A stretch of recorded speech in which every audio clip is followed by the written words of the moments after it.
I think that really helped carve out what I wanted my future to look like. Like there was always kind of this younger Amy that was like, I'm gonna move to a big city, I'm gonna like do the big magazine thing, I wanna be like editorial girly, you know, and it was like, but I was able to create that here because I was able to see like, okay, but that's just gonna be me going and like still hustling for the man and like still grinding and like doing the 8 to 5 and, you know, and I was like, man, but I could really like get up and be so thrilled to go to work every day and it really not feel like work. And that's what it is. Yeah, it's just like engaging with people who are also on fire for what they're doing. Like when I'm surrounded every single day with people who love their job, what? Like I don't have bad days. Like I mean, there's so many different directions I want to go. I'm sure you have a direction you want to go to, but I think the biggest thing is that like your bravery with going in that direction. Like, I mean, I would say like 80% of the time when we're sitting down with a consult with somebody, like their dissatisfaction with their career path or like just they're not in alignment with what they're doing, like they know their soul's purpose and calling, but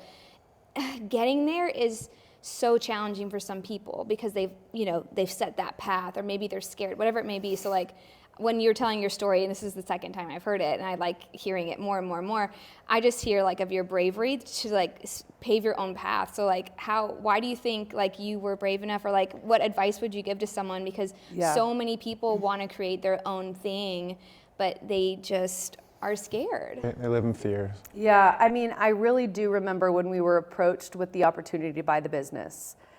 I was the one in my own way. I mean, I was the one having all the skeptic thoughts, being like, I don't know, something about this, I just feel like it's not gonna be for me.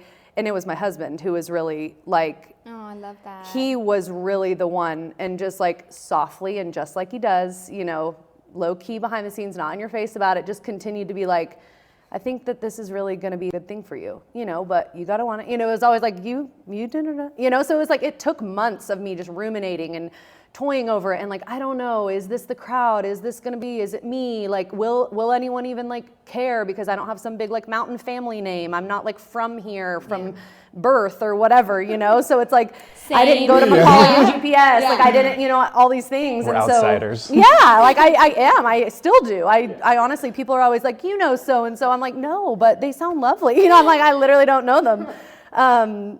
So I mean, I hate to say that it's like, I think the bravery is, you know, it does matter the support system you have. Like, obviously, I think if I were a single mom and you know, my life looked different as far as, you know, what my opportunities were, of course, this might have been a different decision. So like, you know, I can't say it's like one thing inside me that I want to, that I just want everyone to be able to really anchor to. But I think just having the right support system, and then I think ultimately really trying to look past like all the fears and skepticisms, because I think when I look back and I look at the laundry list of things I kept making as excuses, it's like, yeah, but like, what if none of those things happen? Like, what if none of it is true? Like, what if it actually is all wonderful? So it's like, you wouldn't have ever known, you know? And it's like, literally until you try, you don't know. And so like, what is the worst piece gonna be? And I do remember a very pivotal part, and this is something that I've kind of come back to recently with some, you know, people kind of in job transitions, is like, I remember at the time, around this time, I was seeing a colon hydrotherapist actually. And so I was like, she was just like a very spiritual person, a very, just a very kind of mentor in my life at that time. And I remember her being like, you really need to be doing some intentional time every day of picturing yourself walking in, quitting your job, because that was kind of at a time I had left Macaulay. I was kind of doing my own thing for about just under a year before we were approached with this business. And she was like, you really need to spend some time visualizing yourself, quitting your job, living the life you want to be living after that, what it looks like, who you're interacting with every day, what that feels like, what that makes you want to eat, what that makes you want to do, what that makes you want to dress like. I mean, I'm getting chills talking about it, because it's like, I never had been told, like, just visualize it. And it was like, I mean, that probably is something you guys, you know, use as a tool all the time now. But I mean, I remember my, you know, 28-year-old self was like, whoa, like I even have access to that. Like I can even, like that's an opportunity I can take. And I remember really starting to go through that practice and being like, whoa, like my life could look so good, you know? And it was just like, that was enough. Like it was almost like I freed myself to just be like, I've got to at least try. So that was kind of a cool technique that I come back to in times of like fear and doubt and, but I also feel like, I know this, she's not going to say this about herself at all. She is a really hard worker. Thank you. So like, I think to have a vision and to like, you know, visualize where you want to go, how it feels, what you're going to be wearing, what you're going to be doing, all those things,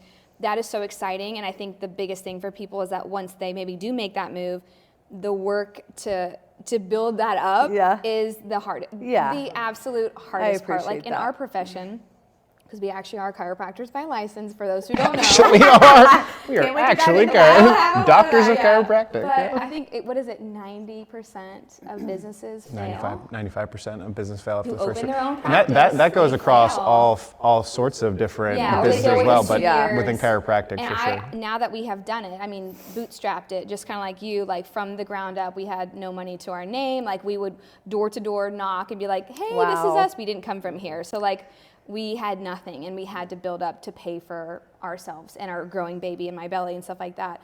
But that was the biggest thing. And the most uncomfortable is to just like put in the work and make those connections, and everything is about connections. And that's what I think you're a master at. Thank you. And I see that in you because we have learned to be that. I think you were more natural than me, and I have become that because of our business. And I'm so grateful because the world is through connections.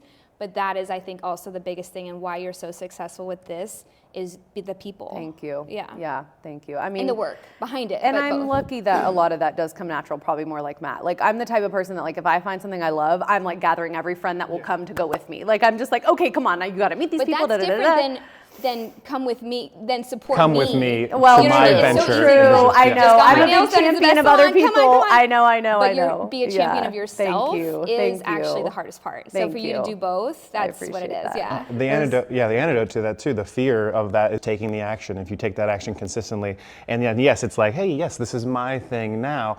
You're gonna feel more connected to that. You're gonna feel more connected to that person. So it's like people are so afraid to just get off the couch and make that choice and make that decision. It's easier for us to talk to people, but it's still hard. It's still challenging. Of course. But what I love about sell yourself. Oh my God. I mean, what I I still love, hate it. Oh yeah, absolutely. What I love about you, which is similar to us, is like you take that action. I know this, even though we've never talked about it. You're really good at it. If that sucked, it was a bad conversation. You're like, oh, I'm going to learn from that, and I'm going to evolve and shift the way that I do that. Like I actually went through your guys' Instagram from several years ago. It's like, you keep doing different things. You keep evolving and shifting. And this is why I'm like, you did that. oh yeah, I just wanted to see because I don't go on social media unless we're posting for us. I'm the worst at messaging other people. He's a lurker, actually. I am a lurk. I'm one of those lurkers. He's a lurker. You Watch out, everybody. people that watch our stuff, don't like, don't comment. I respect it. And I get it because I do the same. But maybe today just comment and like it because give some love. We're the creators, you're the lurker. 100%. So all that to be said, it's like what you have done really well, and what I think people can get out of this is like creating something, moving in a job, creating health. Because creation at the end of the day, like we're creating constantly. If we can just get out of our own way, overcome the fear, and take actionable steps day in, day out, like it's gonna get easier over the time, and then you can shift into what like, oh yeah, I sucked doing that, but this next time I'm gonna try and approach it in a different way, which I feel like you do such a great job of that. There's a funny anecdote that just ties up this topic where when I was at the tail end of college, I had taken this internship, and I was actually, for a long time in college, I was a broadcast journalist major. Mm-hmm. You know, thinking I was going to be some big anchor on some big network. Not too late, girl. Right. Okay, yeah, thank you. But I remember I came home from the news station one day, and my mom was just like, what's wrong? Like, she was in town or something, and I was like, I just started breaking down crying, and I was like, it's just news is not for me. I don't know what I'm doing, like this whole breakdown. And she was like, well, honey, what do you want to be doing? And I'm like, I just want to get dressed up every day and be with cool people and throw parties and like eat good food and like, you know, like the most unreasonable like job description in the world. And now my mom reminds me like every day, she's like, yep. This is literally your job description. Hilarious. I know, so it's just funny. So, but that's what it is, though. Yeah, it's fun. It's beautiful. It is. It's cool. It's hard work, but it's fun. Yeah. Yeah. Did you even like? Okay, so when you start visualizing that and thinking that, did you even think that was possible? Absolutely not. I thought I was just being like a whiny little, college age, like real life's going to be so hard. What am I going to do? I mean, it's just, man, I mean, the person you were in your early 20s, like, no, I never thought that was possible ever. And yeah, and honestly, she reminded me of that recently. Like, I didn't even remember that happened. I remember it now that she tells it back, and I'm like, wait, that is kind of hilarious. Because, like, it's really hilarious. I hilarious. get to throw parties, I get to be with cool a great people. story. It's cool. Yeah. You put it out into the world. You had a thought and intention. I'm like, I think I was ahead of the game on manifesting, you guys. absolutely I might have, like, were. created it. I think you were the beginner. Exactly. I mean, we're constantly co-creating with God, the universe, and just making this life the way that we want it. And if we have an intentionality, we move towards our goals and be not fearless, but you take the action to it, those things can manifest themselves in really beautiful, in the best ways too, because you didn't even think it was possible. That's what I was going to say. You don't know it's going to be packaged in this when you are No. manifesting. I think that's just a tip for people that are wanting to change something in their life and they're wanting to manifest. This is like a whole other topic that we've talked about a lot, but I think it's not being attached to what it's going to look like, because actually if you're attached to what it's going to look like, there could be something so much greater that is meant for you. But if you're stuck on this one, it has to be this, has to be this. this promotion and this. You're gonna miss out on so much more. So like, just never being attached is a huge component, which is a lot of work goes into that, of course. But that's just her story is perfectly that she would have never known this is what she's gonna do, and she's thriving with it. Yeah.